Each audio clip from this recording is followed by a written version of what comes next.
The Battle of the Atlantic was the least known aspect of World War II, but possibly the most important.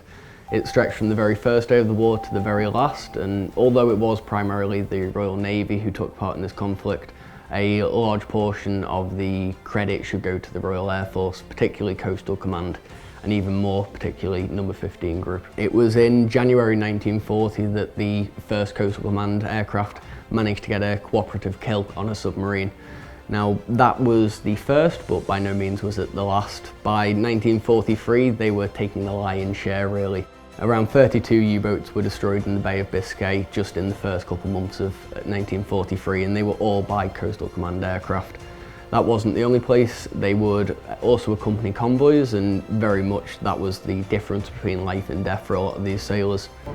The Royal Air Force played a crucial role throughout the Battle of the Atlantic, hunting and defeating the U-boat menace to protect the sea lanes and the commerce that was required to reach the United Kingdom.